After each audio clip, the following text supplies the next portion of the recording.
Today I want to go kind of back to the basics to build off of what you guys had talked about, talking about IP filing strategy. And this is, in my opinion, a very important topic for in-house counsel. Not just what to file on, but where to file. That's what we're going to talk about today. The motivation for this is to get the business buy-in. It's a topic that I routinely have over and over and over again. These discussions can go on and on and on, so we're going to try and get ahead of those. So today we're going to talk about where to file and why. In researching this topic, I see that there's a lot of articles out there that talk about having a filing strategy is very important. Not a lot of articles, not a lot of information on actually how to develop that. So today on the docket, we're going to talk about what is a patent filing strategy, why is it important, how do you develop it, what's the goals of a good patent filing strategy, and how to incorporate a patent filing strategy, and really anything in terms of legal. How do you get that business buy-in, because that's all important. In terms of the importance of the patent, in terms of the filing strategy itself, we've already talked a little bit about what to file on. That's not the point of this, but if anybody wants to talk about landscape searches, FPOs, the PRC, which I like to call the three-legged stool, it's the most important thing of any patent filing strategy. Your technical guys which come and say, hey, this is an innovative idea, this is important, this is going to be a new direction for business, or whether it's going to be a just a next step innovation until we get to the next thing, which is going to be important in terms of developing your filing strategy. Your business which comes in and says, yes, somebody's willing to pay for this. And then you have your legal guys, i.e. me, to come in and say, yes, I think something is patentable here. But again, that's not really the part of this presentation. We can talk about that later. If anybody has questions, please come up to me. Today we're going to talk about determining the relevant jurisdictions, ranking those jurisdictions, and then determining what support you have in terms of your budget. And a little bit, like I said, in terms of trying to get the business buy. In terms of why is it a patent filing strategy important? Most businesses, most inventors, as was referred to earlier, want to file everything. They have the next greatest thing since sliced bread. Unfortunately, not every jurisdiction corresponds to a relevant market, and not all jurisdictions allow for enforcement. It's necessary to also limit competition. In terms of monetary spend, you want to maximize your value spent.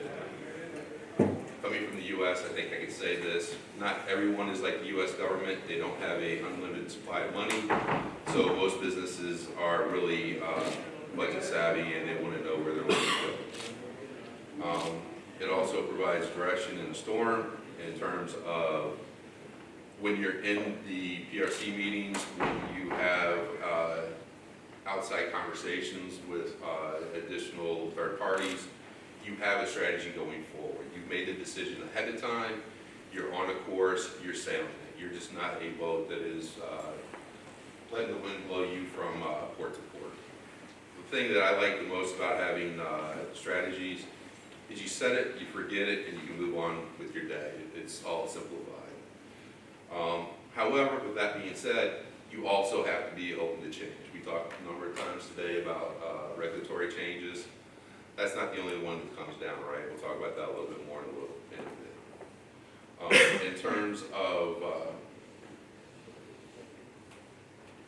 your business, it helps provide a basis to build support, right? When you're going and talking to your business and say, hey, this is what I want to do, this is why I want to do it, and you can show them in terms of pure numbers, that helps and goes a long way.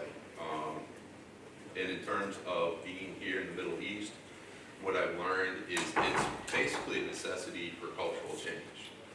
As Zaid said earlier, IP has not been at the forefront of business here in the Middle East. And in terms of trying to change that, in terms of trying to build a top-down alliance or to build a champion, you really need a strategy. You really need to be able to talk to them up front, ahead of time, while the waters are calm. And it may also help provide some key input in terms of tax strategies. Again, something that is kind of new here that I'm finding out. In terms of what it does with your competitors within the market, it raises your barriers of entry.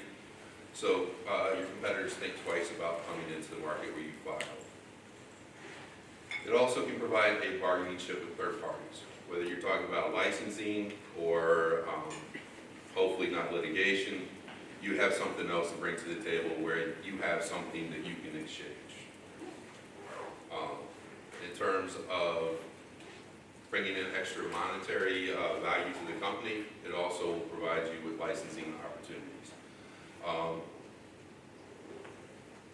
Here, that's not a huge to-do yet, but I think everybody knows that licensing strategies, licensing opportunities are out there, and we're going to start building those in our out-licensing departments sooner than later. And you need a patent portfolio to be able to do that. In terms of building your strategy, what's the initial step? The initial step is determining your jurisdictions. What jurisdictions are important? In order to do that, you need to know your business, you need to know the technology, and you need to know the competitors. So for patents, you need to know where it's being built, where it's being sold, what's the markets, where it's being used. So where I like to start is, what's your major markets? Where is the business currently located? Where are they wanting to go? What's their market values? In terms of that, that gives you the core basis of what your filing strategy is going to be. Later on, you may say, hey, this particular patent isn't important to this jurisdiction, and you can adjust your strategy accordingly. But right now, we're just talking about building your fundamental core strategy. In terms of the changing winds, that comes back to the any changes in regulations, any internal or external drivers, anything for cost savings. Are they looking for different manufacturing sites? Are there geopolitical trade winds coming where, like we have now, where a lot of people are looking at leaving China and building manufacturing shops other places? In terms of once you have that list down, then you want to rationalize what's most important to least important. I like doing that by market shares.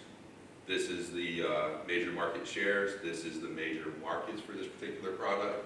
Even though you may not be in those markets yet, you need to provide that rationale so that when you talk to the business later, they can look at it and go, oh, wait a second, what about this? We need to be here. We need to talk about this. You need to understand where the technology is going. You need to understand where your competitors are and where they're going. So once you have that list, once you have, hey, this is all the relevant jurisdictions, the next thing is to understand your budget. To understand your budget, you need to know what's your cost. What's your support cost? You know, if you're having outside patent searches done, if you're doing them inside, and you have another part of your business doing that, what's it going to cost out of your budget to support that? You need to know what your cost for prep and process is.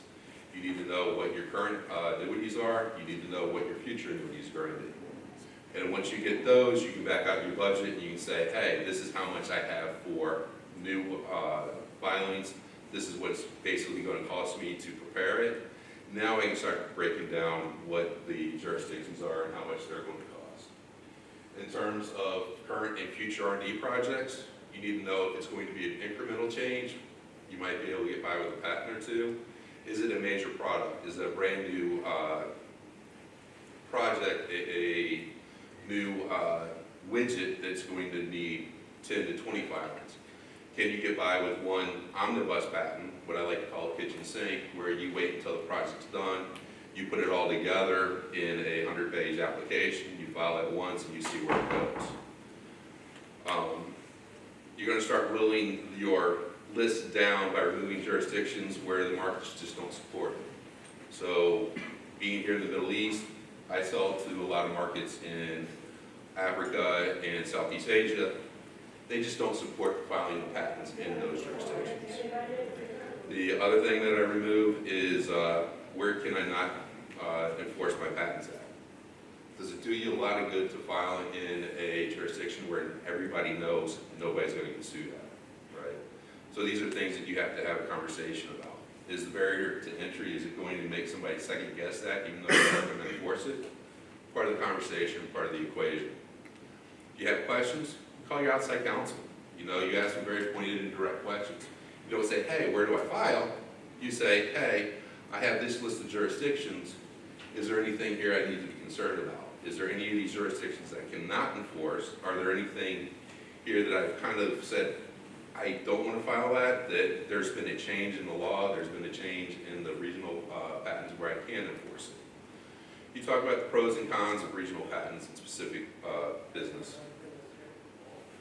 So one of the things that, I guess the latest topic, and I haven't heard it here, is unitary patents in EP. Do you file one patent to cover all of Europe? Do you pick a couple of countries that are important to you? Do you take the chance on one court case, taking down your entire EP portfolio? Or do you say, okay, you know what, I want to stick to the individual countries, the individual jurisdictions? Your typical filing strategy, I found out, is going to be the US, the EP, Europe, and then probably go into your individual countries. Again, it depends on your internal discussions, whether you want to go now with the unitary patent or individual countries. India, like I said, a lot of people are coming out of China looking for other manufacturing sites. India has been up and coming for a long time. China, obviously. And here in the Middle East, Kingdom and the Emirates, there's a lot of people that are putting more and more money here. There's more manufacturing coming in here. They're really driving innovation. They're trying to do the best that they can. So that's the typical filing strategy. And if somebody has questions, I'll be happy to talk about that. What's your goal of a patent filing strategy? Your goal is to get a business unit specific strategy.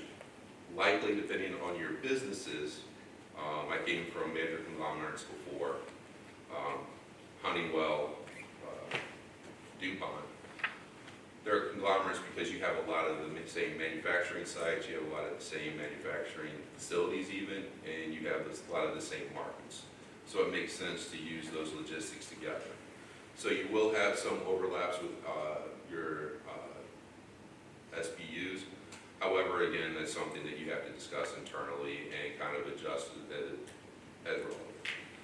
You want to have your list of must protect jurisdictions with rationale. Hey, these are the major markets. This is where the majority of our products are being sold. This is how much we're making out of it. Hey, this is the major markets. We haven't broken into it yet, but this is where we're going to. This is our ultimate goal. Hey, the regulations are moving here, and I think we have a product that fits squarely within those regulations. So I think we have an opening here. All of those are your must protect or highly desirable for protection. You're going to have a list of nice to have. Hey, you know what? We're not here yet. There's another major competitor. They're local. I'm not sure if we're going to make it into that market, but who knows? You're looking at a crystal ball 20 years down the road. And then you're going to have your list of jurisdictions that you've eliminated. Hey, we can't enforce here. Hey, the market's too small here. Hey, nobody really cares about this in terms of business. All our concentration is over here. But you still want to have that list. So when you go to the business, you can educate them. That's another major goal, is to educate your business. That's how you get a business champion. You also want their approval. Just like it was said in the previous conversation by the previous panelists, you can't do anything without the business approval, right? We're counselors, we're advisors. We don't tell the business what to do. Some places you do, but you also have to understand that you're piercing the corporate veil at that point. But for the most part, we're getting hired as counselors, not as business managers. You want to have a concise rationale for any budget adjustments you might need, aka increases, right? they're going to have enough justification for their decreases, but you're going to have to justify why you need the budget that you have and why you may even need a little bit more. And you want to have a clear rationale why you need extra room in your budget for any other innovations that are coming up. I think that is the hardest thing for most businesses to understand. Hey, you give me this budget, I can barely operate on that, but if anything else comes up, I have to come back to you. Well, that's not how business is generally done. Budgets are set up front, a year in advance, maybe 5 years in advance, depending on who you're working for and what the business is.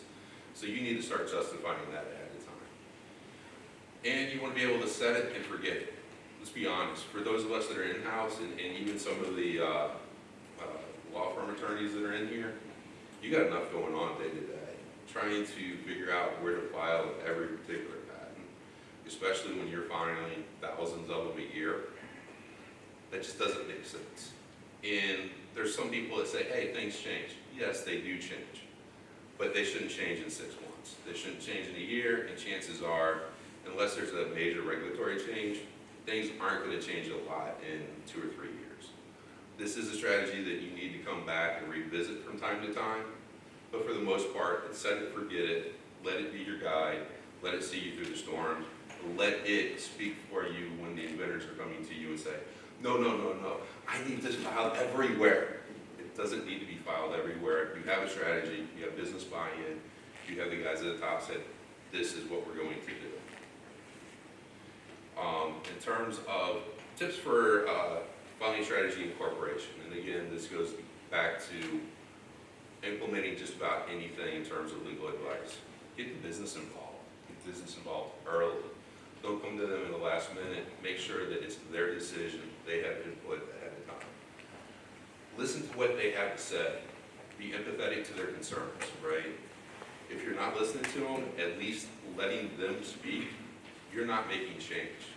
Just like you would in a negotiation, and really what we do is negotiate, whether we're with a client, whether we're with the third party. Hey, this is what I think you should do. I think this is what's best for everybody. Let's move forward.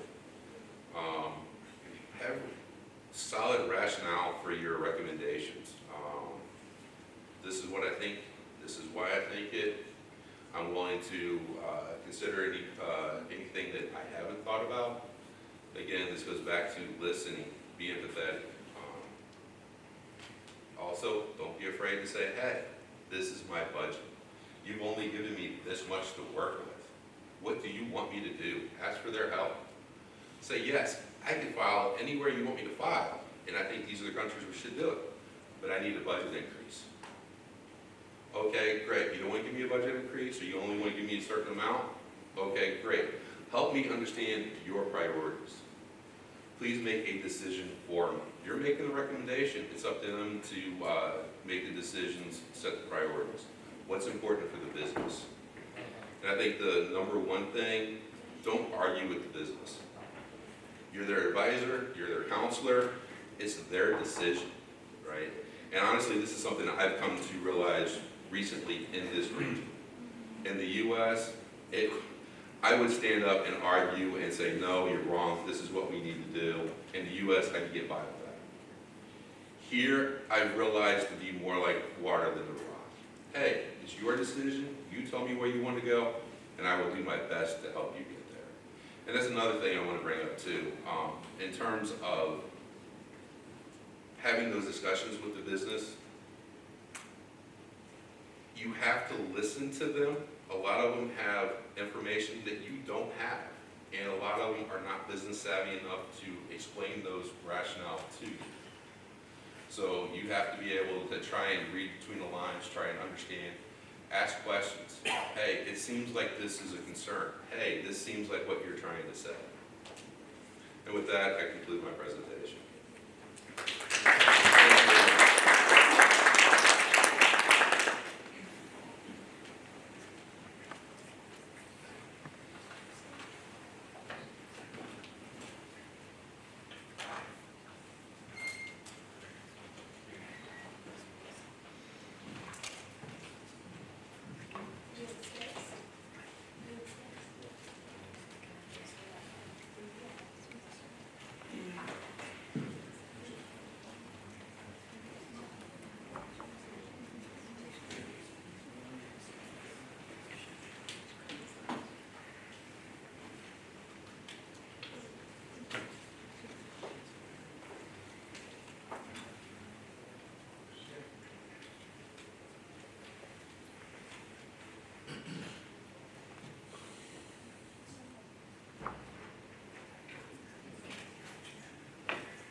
My name is Biju Nayak.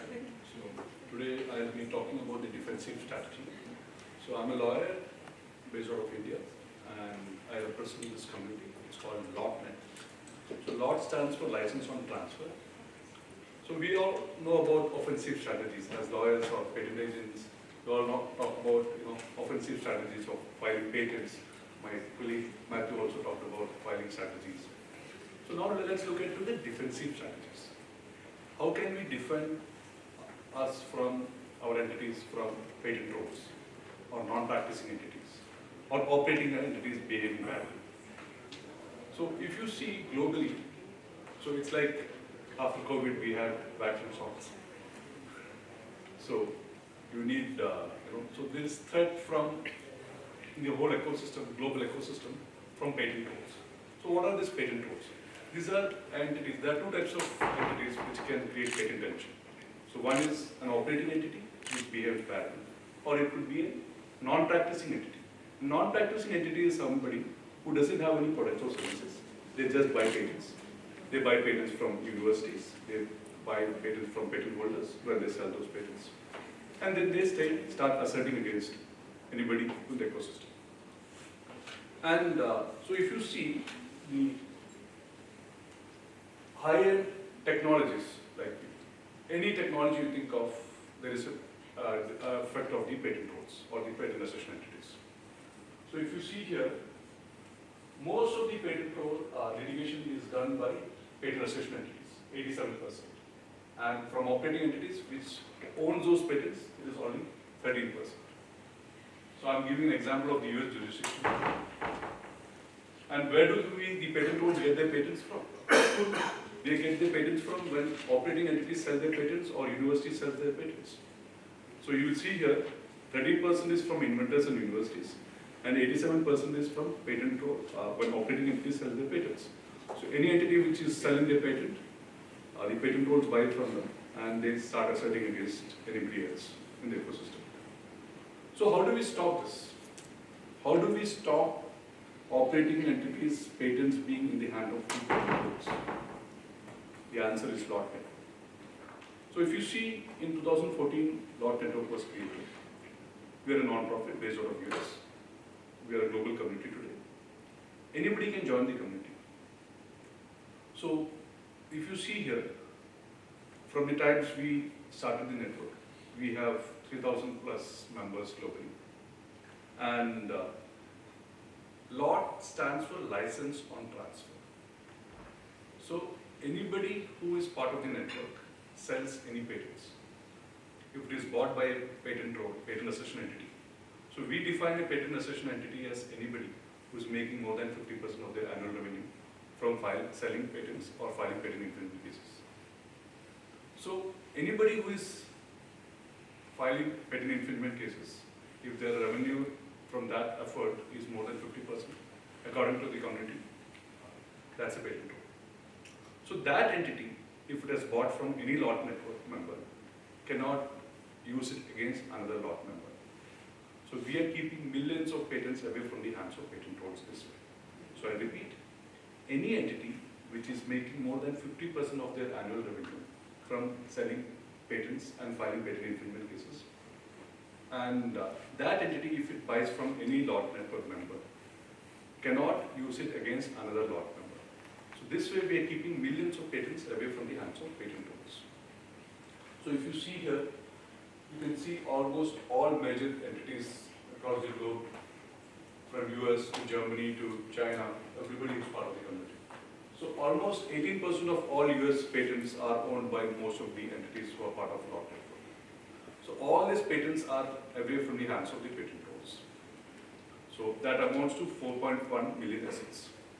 So that's the value you get. This many billion assets of patents are away from the hands of patent trolls. And let's now understand the question that why have they joined LOT? And who have joined LOT? So if you see from the software stack, all the companies you can think of across the globe is there. Hardware stack, everybody you can think of is there. So whether it's Chinese entities, whether it's US entities, whether it's Japanese entities, you can see entities from across the globe who are part of this. Automobile sector, whether it's Daimler from Germany or Geely from China or Denso or Toyota, everybody is part of the community. So now let's look into the financial segment. So if you realize financial segment or financial services are the weakest link as regards to patent filing. They don't file for patents. Have you seen banks owning patents? Rarely you would have seen banks. So they are the low-hanging fruits for the patent holders. So every year you will find lots of banks being sued because patent hold understand one simple thing, that they don't have patents to fight back, or nor do they have a patent team to fight back and to see whether there is actual infringement of their patents. So banks have been the easiest victims. So most of the banks and financial institutions across the globe, cutting across the globe, are part of the community. Entertainment sector. So any high-end technology area, you will see there is a patent hold problem. So all these companies are part of the community. Retail segment. You will see here it is not just one region of the world, companies are part of it. And if you don't find companies from this region, please don't worry, you can sign up to the community, it doesn't take much time. Chemical and industrial sector, medtech and pharma and healthcare. So if you look into the new age technology like AI, so the largest AI patent holders are all part of the community. So whether it's Microsoft, Alphabet, which is the parent company of Google, or whether it's Intel, Qualcomm, most of these companies are already part of the community. So as I said, it's a non-profit, it's a community, and it is protecting innovation.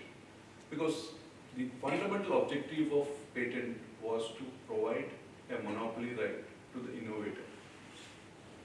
So with the patent role and non-practicing entity, what is happening is the innovator is not getting incentivized.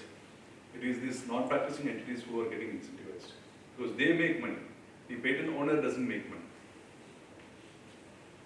So what we are trying to do here is, anybody who joins the network gets a license. And when that entity sells their patents, and if it falls in the hands of a patent holder or a non-practicing entity. So as I said earlier, the definition of a non-practicing entity is any entity which is making more than 50% of their annual revenue from selling patents and filing patent infringement cases. Not selling patents, filing patent infringement cases. So that's the reason why any entity which buys patents from a lot member cannot use it against another lot member if they are a non-practicing entity. So there is no effect on your traditional use of your patents. So you're free to cross-license, you're free to do anything, you're free to assert, you're free to sell your patents. Being part of the lot network does not put you on any restraint on it. So you can sell your patents, you can do whatever you want in a traditional method. The only thing is that in case that patents which you sell is bought by a non-practicing entity, that non-practicing entity cannot use it against another lot member. If that entity is not a lot member, they can still assert it. So that's why license on transfer. Any lot stands for license on transfer. So anytime a lot member sells a patent, and if it falls in the hands of a non-practicing entity, that non-practicing entity cannot use it against another lot member. So you will see these are examples of traditional use of patents. So no effects on traditional use of patents. Lot members suing other lot members. So Cisco suing Arista, Waymo suing Uber. But if you see, lot members also suing non-lot members also. Ocado versus AutoStore and other insurance. So everything is possible in the traditional usage, but the only exception is a non-practicing entity, if it buys any of these patents from any of the lot members, cannot use it against another lot member. So there is no restriction on your usage of your patents. There is no burden of being a member because you don't have to list your patents. You don't have to report anything. You don't have to give notice of any sale or anything. Because all this comes into play only if there is a non-practicing entity buying the patent from a lot member and asserting it against another lot member.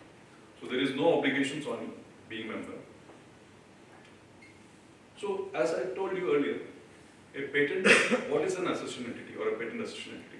A patent holder in combination with affiliates that generates more than 50% of its gross revenue from patent assertion. As I said earlier, it is more than 50% of your gross revenue is coming from patent assertion, then you are a patent assertion entity according to lot net. So these are the various illustrations I can show you about how lot network operates. So company 1 and 2 joins the lot network. Company 2 sells to a patent assertion entity, because sometimes what happens is you might be entity selling your patents to X entity, and that entity in turn would have sold it to Y entity. So if you see here, company 1 and 2 join the network. Company 2 sells some of its patents. So in the recent times, IBM, which as a member, sold many of its patents. Later in the slides I will show you. So the license remains for the life of the patent. So company 1 sold and company 2 joined the community. Company 2 sells any patents. The other illustration could be that company 1 and 2 join the entity, and company 1 sells a patent to an operating entity. So all these scenarios you are saved, because a non-practicing entity, if it buys from any of your community members, that cannot assert it against another lot member. So this is a recent example where if you don't join before such transaction happens, you lose out. Because as I showed you earlier, if the patent trolls buys it and you are not a member on that day when it was sold, then you don't get the benefit of being lot member on those patents. So like VMware and .com, because of the merger, there will be a sale.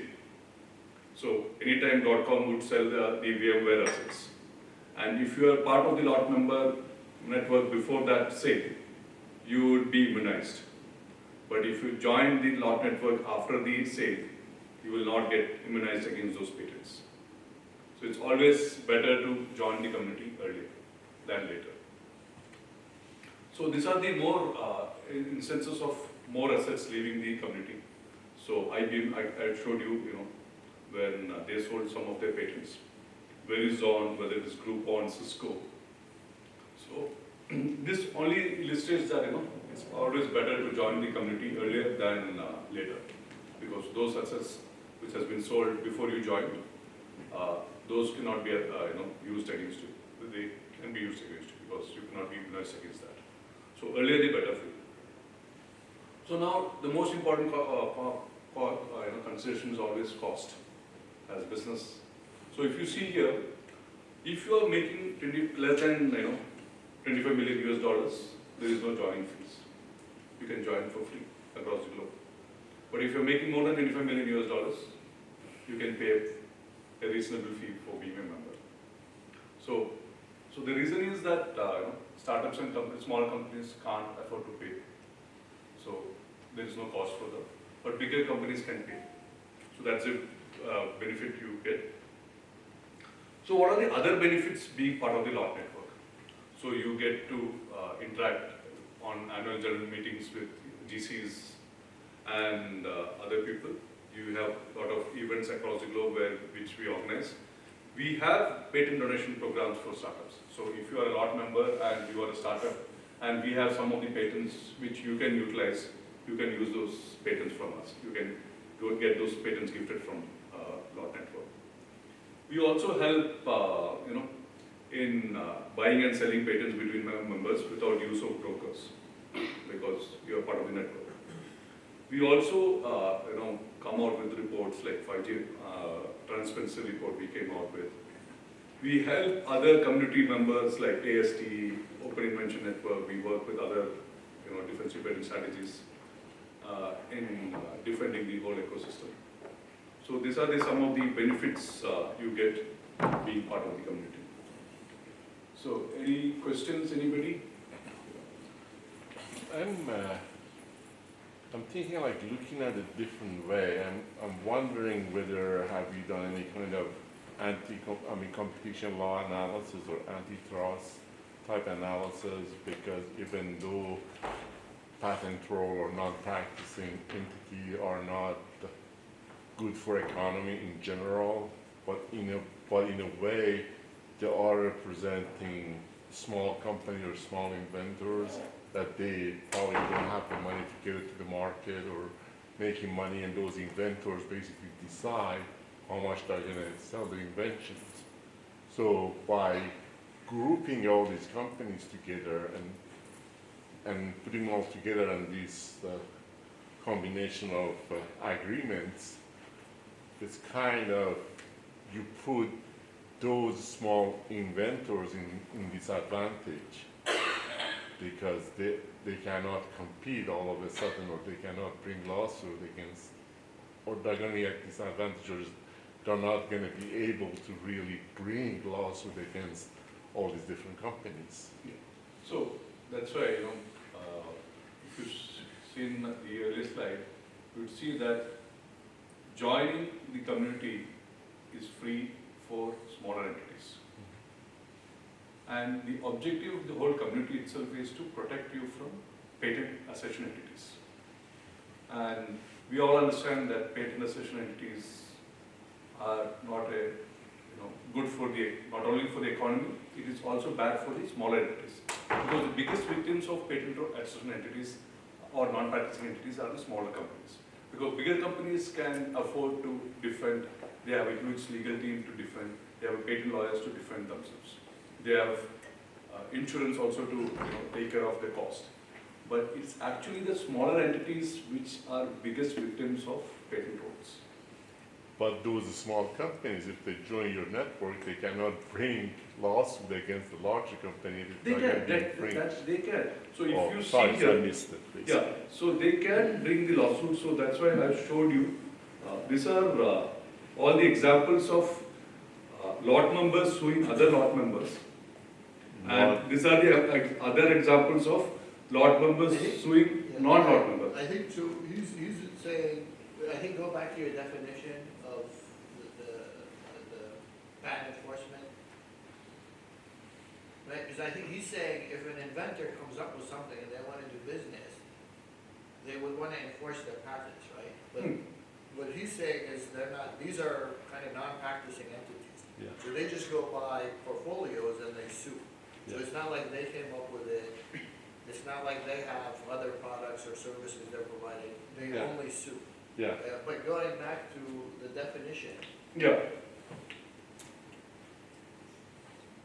it's okay. Well, this is So basically, there is no restriction on suing.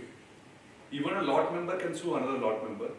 A lot member can sue a non-lot member also. There is no restriction on suing.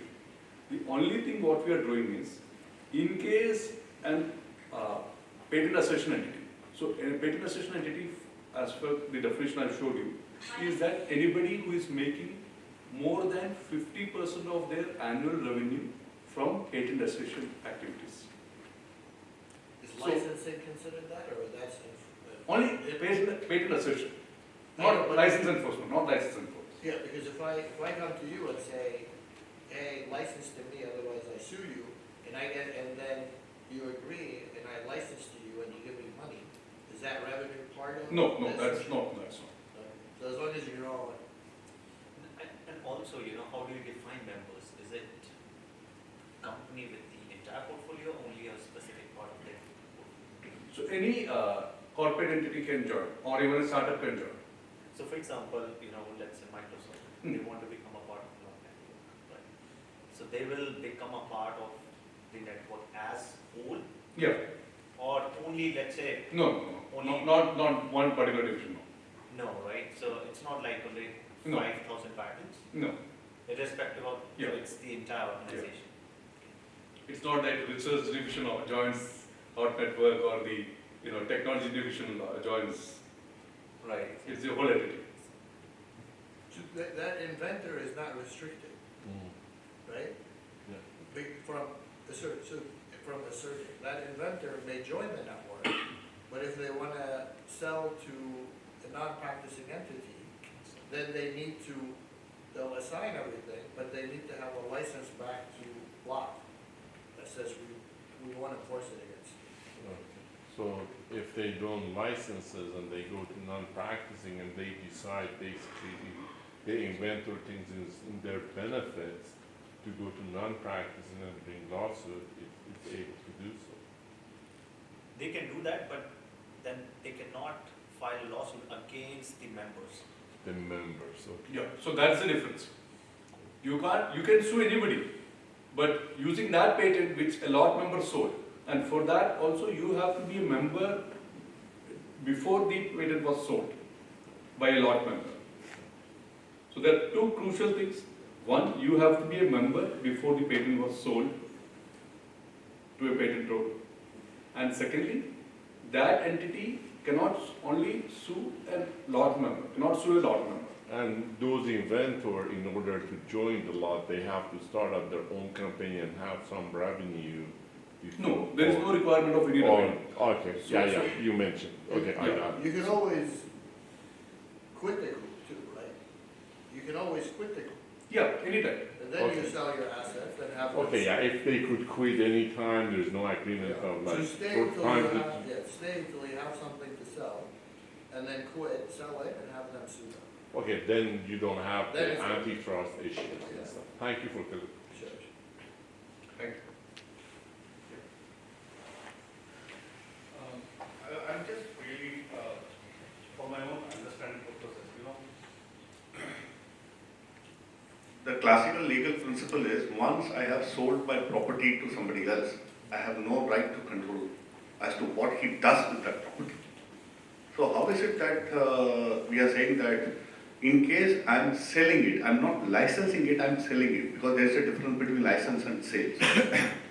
Right? If you are licensing it, fine, that's it. That's a good issue, because you are not sold, you have every right to control and terminate the license. How is it that we are saying that if I have sold it to some non-practicing entity, he will not be in a position to enforce it against the lot? Yeah. For what legal basis is Yeah. what I would like to understand. So, before. Because I can't, I can't prohibit the purchaser from anything. That's my basic understanding of property sales. Yeah. So if you see here, that's why it's called license on transfer. When you are part of the lot network, the only thing you're saying is that when the sale happens, all the network members, lot network members get a license. So let's say I sell my patents to Matthew, and let's say you are a patent troll, and from Matthew you bought these patents. So you cannot use it against me or Matthew or anybody in the network. So it's basically a license. It is which stops a non-practicing entity to assert it against any other lot member. Once again, because when the ownership transfers, the previous obligations do not stand good at all. So it is not at par, because that was the previous obligation in terms of the previous owner. There is no obligation onto the fresh owner. So what is prohibiting him from suing is what all I am asking. While there was a previous license, the license was only vis-a-vis as long as the previous entity owned it. He has no right to govern a license when the property is not his. How can he imbibe it onto the next procurer is still, alien? Yeah. So The way that I envision it, and correct me if I'm wrong, it's like real property, right? You have a piece of property and somebody has a right of way, somebody has the mining rights or whatever. You can sell that property, but someone else still has right to use it. Just like if you sell IP and you have a pre-existing license, that IP is going to be subject to that pre-existing conditions and goes along with it. like easementary rights, Right? right to way.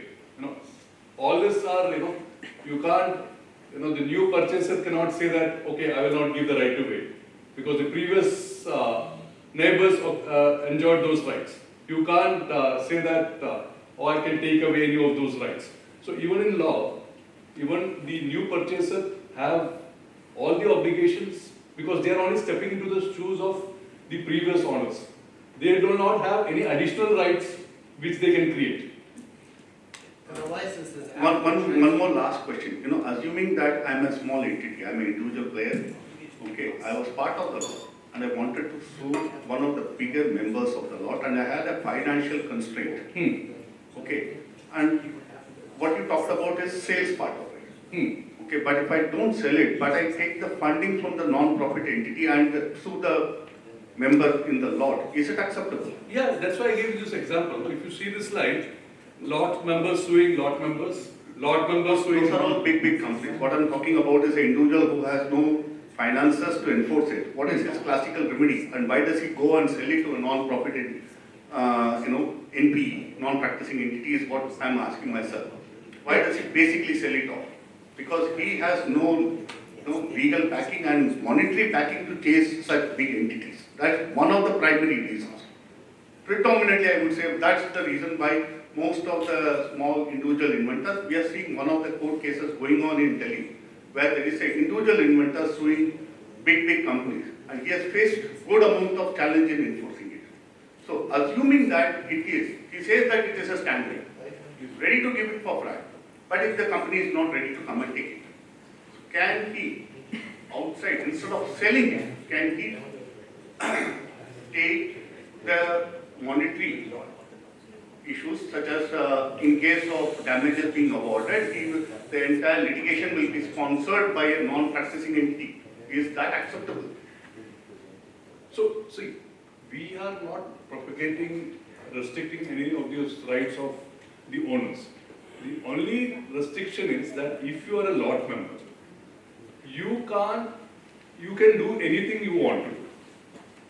The non-practicing entity which buys from any of the lot members cannot assert it against other lot members. So They that's the only can be restriction. behind the curtain and still sponsor it.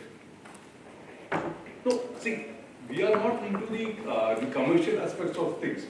The only thing is that you have a limited restriction that a non-practicing entity, if they buy those patents, they cannot use it against another lot. So we are not putting any other restrictions on the non-practicing entity.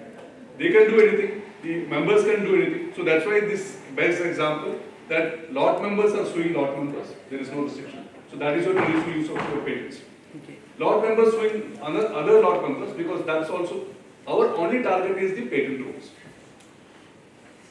So all your other rights are fully enforceable. So in a way, you are telling the lot members if they are selling their patents to non-practicing, they put a clause in their agreement that they cannot sue anybody else and they could just use it. No, they can sue anybody else, but they cannot sue a lot member. So there is a clause that goes into agreements of the lot members There's two and the agreements. There non-practicing. has to be two agreements. One is the assignment full of. For assignment, and then there's And there's a license presumably with lot. Lot, yeah. There is a lot license. or a clause within that agreement. Yeah. You can't put the clause in the assignment, Okay. because then it's a Yeah, license. that's true. So Like, it they gotta has have to a be separate a thing. full assignment, and then there's also has to be a separate agreement, presumably. Yeah. I That transfers think, back. So, sorry for interrupting, I think that there is a stop her from suing. yeah. If I have joined here, I did a representation that I will not sue you. So when you join based on this representation.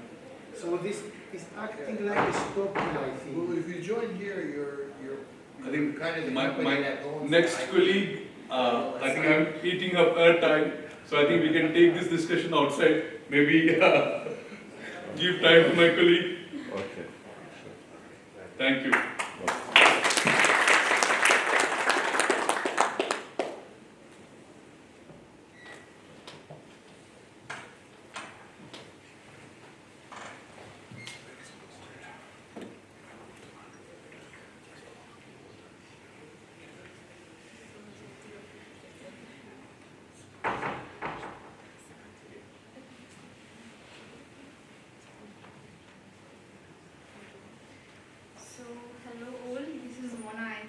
legal consultant at United Trademark and Patent Services. It's a pleasure to meet you all today. So my topic is global IP strategies and enforcement, and I would like to focus on trademark. I think we discussed many patents today, so let's have a little break. So for the global IP strategies, like mainly about trademark, we need to protect our trademarks so we can have protection and we can have stronger enforcement rights. So we have three routes, as you may all be know, like national route, which is filing the trademark before the trademark office or registry or ministry in each country, and the regional route, which is like the IPU, the European IP office, or the OEB, African IP office, or the ARIBO, which is the African regional office. For GCC countries, we have 6 GCC countries: UAE, Oman, Bahrain, Qatar, Saudi. We don't have a regional registry for trademark protection as a GCC countries. And the third route is the international route, which is through Madrid Protocol.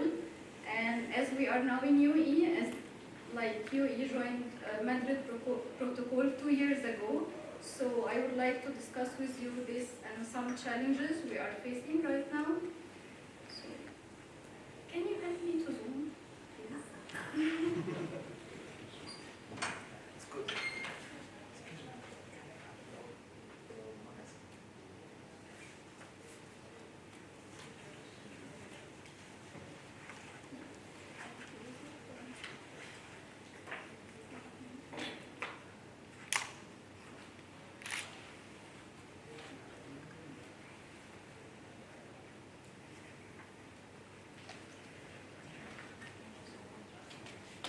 So for the national filing, it seems so easy, but as global strategy for protection, we need to consider that some countries have dual registration process, which means usually it's one trademark office in each country.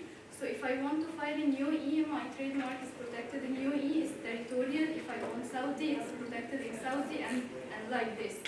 But we have some exceptions. We have some jurisdiction where there are 2 trademark offices in each country, and this is due to some political reasons inside this region, such as Yemen. We have a trademark office in Aden, and we have another trademark office in Sana'a. So if you want to have full coverage and full protection in Yemen, you will have to file your trademark in both jurisdictions so you can have better enforcement rights. Same in Tanzania, we have 2 trademark offices, one in Tanganyika and one in Zanzibar. So it is similar idea, and the third exception is Iraq, where we have to file in Iraq, Baghdad, and in Kurdistan, which is in Erbil area. So if the company or the agent is giving advice to national filing, we need to take these 3 exceptions into consideration. And for international Madrid, so the Madrid system, as defined by the WIPO, is a convenient and cost-effective solution for registering and managing trademarks worldwide. So we simply file one trademark application and pay one set of fees, and this protection extends to 130 countries which are the member to Madrid Protocol. So it's like a one centralized system, and I will, like for UAE, we joined recently, only 2 years ago, but like many countries are already in the Madrid Protocol, it's 130 countries now. So to be able to use this system, there is entitlement, like 2 conditions which shall be available. The first one, you must have a business, actual business inside a country which is a member to Madrid Protocol, or you are national of a country which is a member to Madrid Protocol, or you are domiciled there. And the second option, the second condition is you must have a basic application or registration in this country.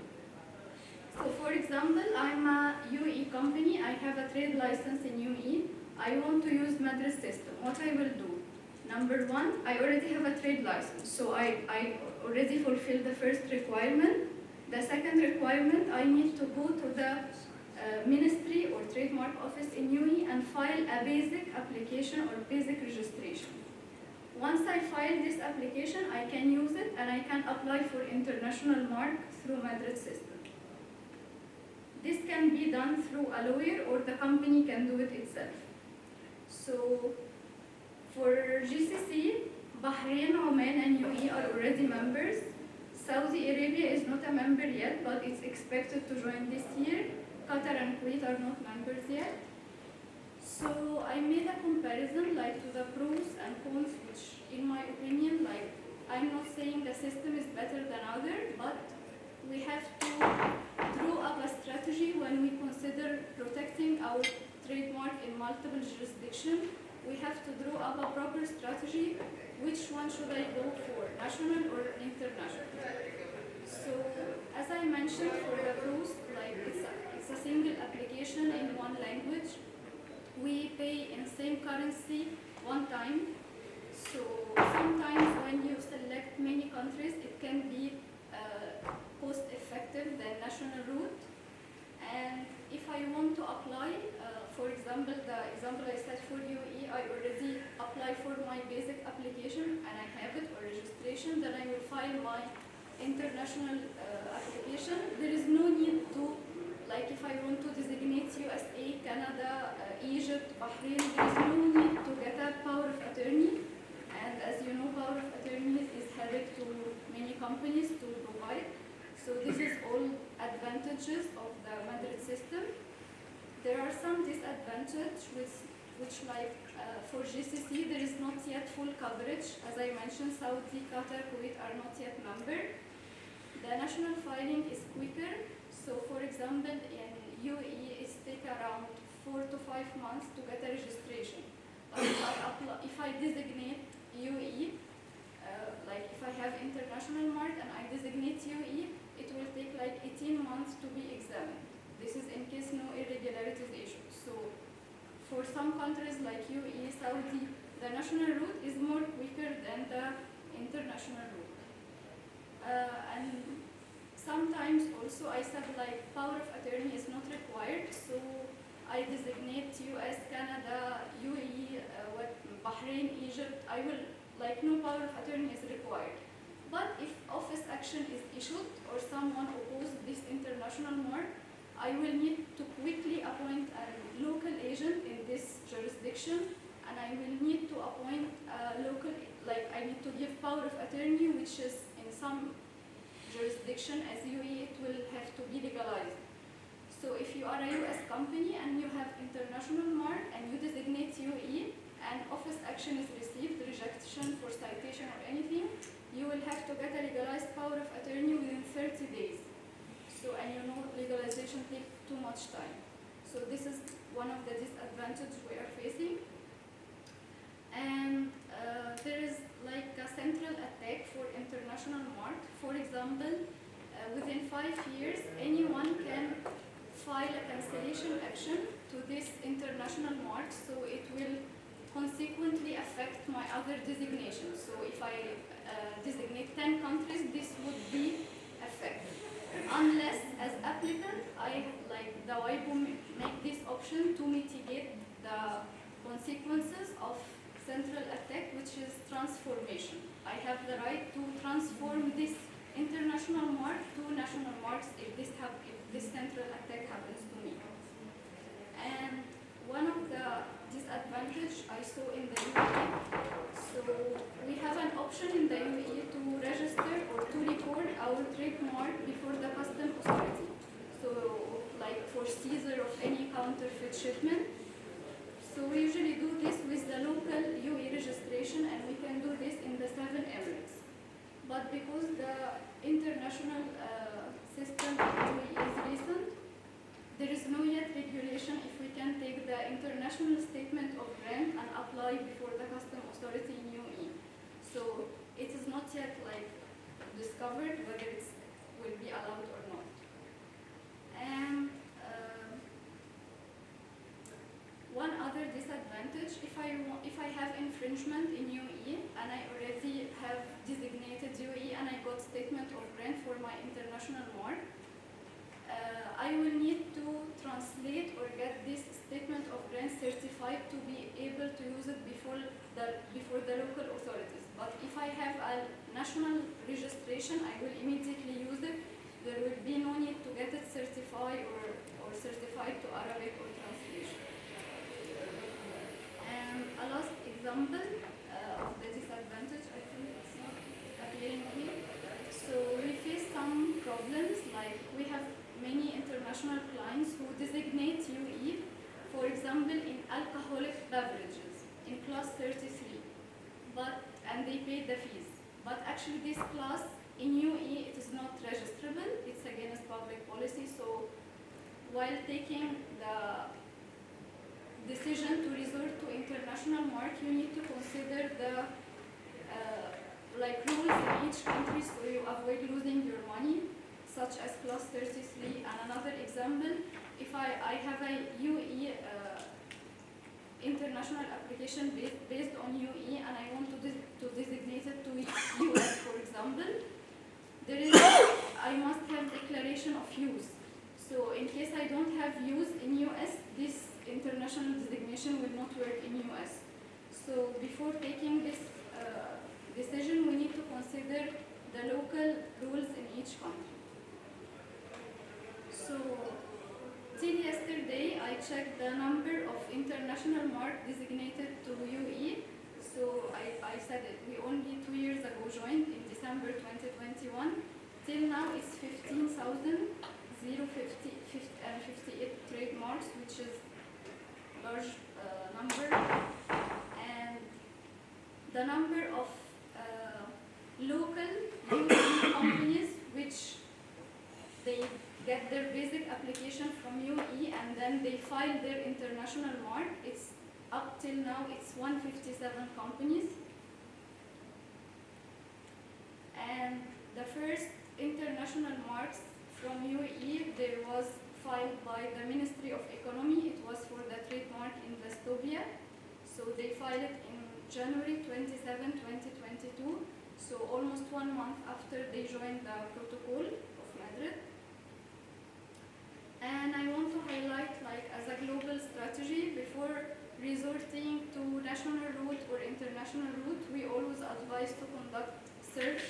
It's not obligatory to make a search before filing a trademark, but it's prudent to do this search to avoid any rejection or office action so you are not losing your filing fees. So either national or international, we shall go first for this official search.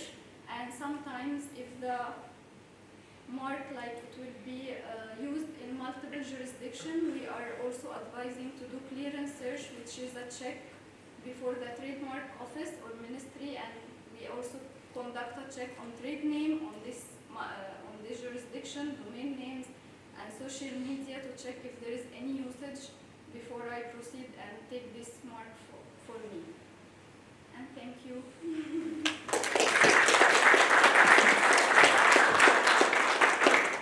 Anyone has any questions? Only patents you are asking? Well, I have one question actually. In addition, it's not a question, but it's an addition regarding the challenges you are talking about comparing the national filing procedure and the filing through Madrid protocol that we are facing, as you said. Yes. I think two things are there. First thing is regarding the cost. Yes. Because when you're filing a Madrid protocol application, you have to pay all the fees in advance, Yes. including the filing, the application, the registration. If you assign many countries, the amount will be very big. Yes. And if the basic application is rejected for any reason, you will lose all this money. But coming to the national filing, if I file in Saudi Arabia separate, if I file in Egypt, in Oman, I will go stage by stage. I will pay the filing fee first. Then when it is approved, I will pay the publication. Yes. Then when the publication period is over, I will pay the registration. So the client or the owner, I mean, can save some kind of money. So we prefer that in UAE specifically, you should grant the registration in your hand first. Yes. Of course, Madrid Protocol allows you to file an international application when you don't have a registration, only a filing application you have. but it's not safe. So first we should complete the registration procedure in UAE, then we should proceed with the international application. He wants to make the CFO happy. And also, paying a big amount in advance one time, it's sometimes costing to the client. But going stage by stage, maybe this within 2 months I pay some amount, after 3-4 months another amount, it will be easy for the client. Thank you. Thank you. Yeah. Okay, thank you so Excuse much. me, I have a question. Yeah, what would be the policy in case of a conflict between a national registration and an international registration? What will be the, sorry? The policy on how to resolve a conflict, So do you mean if we file like an international? meaning an internationally registered trademark, Okay. and there will be a nationally registered trademark in conflict with the international registration? So this is we are facing on daily basis. For example, I'm a US company or any other company and I designate UE and UE has already existing similar mark. Yes. I will face office action which is rejection, provisional refusal, and I have to file a petition within 30 days, like trying to overcome this rejection. So whether I have prior rights, I have the right in this mark, I can also resort to cancel this national one if I'm the true owner. So I can make a cancellation action and I can make a request to not to decide on the refusal till the outcome of the cancellation action is issued. So it will turn to litigation now. So prior to cancellation, I must file a petition, otherwise if I didn't file and I received a provisional refusal, it will be lapsed. So if I still want this mark, I need to file a petition. Or let it lapse and make a cancellation action, and if the favorable outcome is issued, I can refile. thank you. Thank you. I have a question. My question is the following.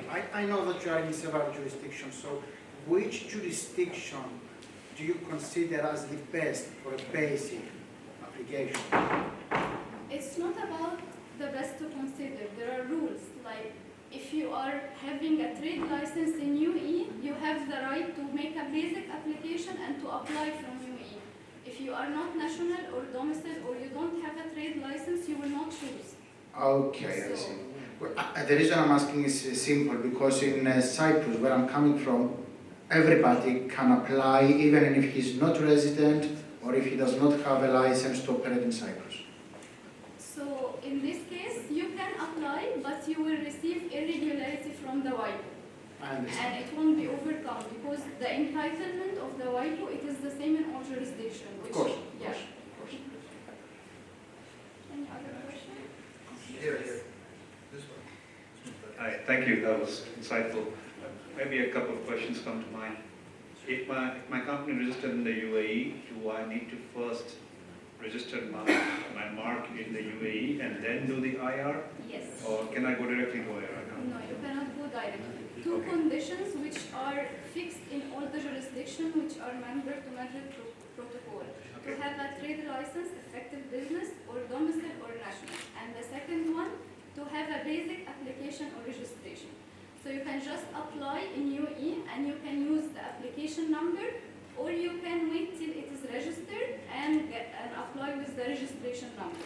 Which one is better? To apply with the registration number because it's already registered. Okay. What if you use the filing and then someone opposes you, so it will not complete to registration, then you are having a risk to all the countries you designate. Okay. And if I register my mark in the UAE, and if the UAE is, in this case, already a member of the Madrid system, Yes. they're ratified system, Yes. does that automatically put me in the loop for my mark to be valid in other member states or no? No. For I still this need to one, apply for the IR. yeah, you have to apply for the IR and it will not automatically cover the 130 jurisdiction. You will have to select which country or which countries you would like to extend your protection, and then there is something called WIPO calculator, WIPO Madrid calculator. So it's whether the mark is one class or multiple classes, and whether it's black and white or colored, then it will show you the cost. So you can make more countries, less countries, but it's not automatic protection to the 130 countries. You will have to select. Is EU considered one jurisdiction? Can you just go for the EU and get all the countries within the EU? Yes. So for Okay. EU, we have two options: either to file the EU directly with the EU office, or to make IR mark, and there is one of the selection is the EU. So you can have international mark and you can choose EU. So basically, you can cover every country Yes, in you can EU cover everything. with one at once. Okay. Sorry, a follow-up question. If Saudi, who's not a member today, Yes, but becomes a member maybe after a few months, yes. I'm not able to select it right now. If You I can select it later. But at Once joined. an added cost later, or? Yes. Nothing for free. Thank you. Thank you. Question for Matt. You ran off too quick. Didn't get to catch it. I tried. Sorry. What about defensive publication? Is that a strategy you employ at all in your? So first of all, what I've said today and what I do say is my opinion. It's not a company policy, right?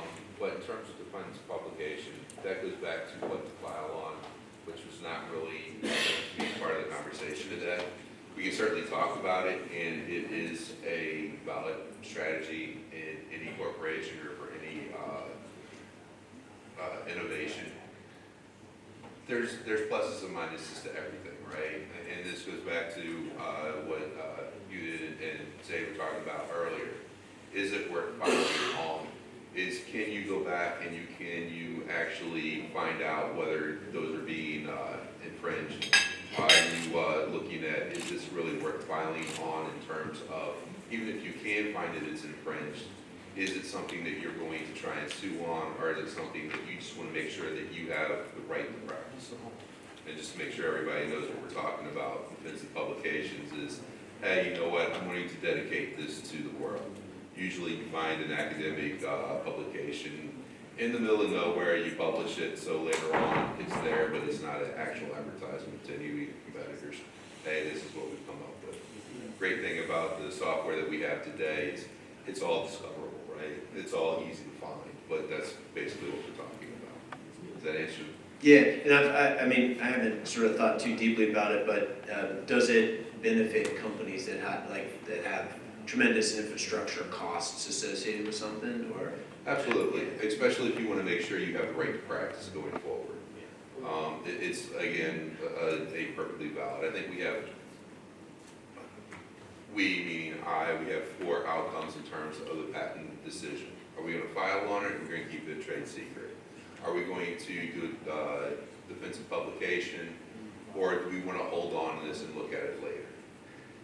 For me personally, the thing that I hate most is putting anything on hold. There's a whole body of law behind that. So I either go, hey, we're going to do something now, we're going to close it, we're going to publish on it. But yeah, it's a very viable, especially if you have something that is going to impact what your business is going. They're sinking a lot of money into it. You don't want somebody to come in behind you later and file something. You don't want to lose an employee who worked on the project, and go on someplace else and spend money litigating something that you know is not theirs. Sorry. Yeah, Do we have time for? one more question. No, we I'm don't. just- We're all good. Okay. I'm just wondering what the trend has been. You mentioned about the decision between trade secret and getting the patent.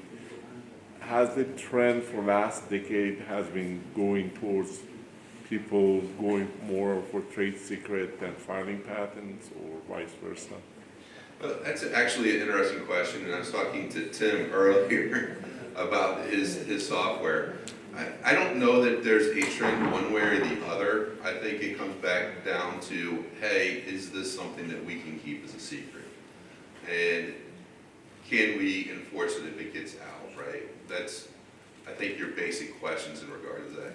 I don't think of trade secrets as a trend or not. I think it's more of a, can we keep this a secret? And can it be reverse designed? Because I remember like a decade ago, I heard like usually people could keep the trade secrets for like 4 or 5 years, especially like in the software, like if people want to go open source, not open source and stuff. And I know with the AI coming up and there are debate of some company like OpenAI and Microsoft, they want to keep it private. And then there are other companies like IBM and Meta wants to become like more open source. So it's like, so that's why I'm kind of want to see which, I mean, if they go open source, so there's no secret, and then there are patents, so it's just the trade secrets, how the trade secrets play within that role. Maybe it's like, So at least from the Indian perspective, what I've seen is some of the software companies are not looking towards the patent filing strategy. They are also looking at, maybe not even keeping it as trade secret or, So I think there is a change in global trend because patent also has a huge cost. yes. So with, peak of your assets, only your top cream, only you are filing patents. Rest, you are also trying to save costs because, as we discussed earlier, there is also a lot of problem from patent trolls. Most of the Indian entities also have been sued in US because most of them are selling software across the globe. So Texas court is being one area where a lot of Indian software companies are seeing a lot of action there. So I think the trend I've seen is earlier it was pro-filing, now it is, It's changing. It's So a balance, the it's a trend, balanced approach. so trend for the software is, for software is going in a different direction. Yeah. Because as of a month ago, usually you couldn't have get the patent for software in UK, but there was a decision that they could get a patent for AI in UK. So Yeah, that's that's the another, latest. so another thing that happened. So that's, I'm wondering whether that's going to motivate people to go for the patent in UK or the South for the AI, or are they going to decide to keep it a trade secret even though the UK? I think people would go towards the trade secret route than going for a patent. Because of the cost. Cost and also the judgments, like whether it is US, there is Alice and the trend, whether it And, is. yeah. And then other issue is like usually when you're talking about non-practicing or the troll, they go after the large company like Microsoft or like IBM rather than going for the small companies. So But no, it is the other way around. They go after the smaller companies because larger companies have a patent team, they have the financial wherewithal to fight back. bring lawsuit against they go get it from the small company, but they bring lawsuit against the IBM or Microsoft so they can negotiate. Well, if I may, so we're given half an hour to have a entire conversation, right? When you're talking about trade secrets and software, specifically in chips, which is not software, but it also has to do with the technology, right? Sometimes the technology is developing so fast, it's not worth waiting the 2 or 3 years to get a patent that you're only going to be able to enforce for another year or two. And when you're talking about who to sue, you always follow the big pockets, right? Yeah. But there's also a reverse strategy also where if you're going after the small mom and pops, those are usually easy paydays Yeah. because they don't have the ability to fight those suits. Yeah. But again, that goes back into the whole strategy of where you're at, where you're wanting to go. And I see my time is up and I'm okay with that. I just want to make it clear that I don't want to say that I'm a nerd in this, but I can, and I have sat down with my teams, I routinely sit down and talk for 4 or 5 hours at a time and only scratch the surface of why you need to do what you need to do when you need to do it. So there's so much going on, and I know most of us know that, but there's a few new faces in here. But I want to make sure that we all understand that we're all on the same page. Thank you so much. I appreciate it.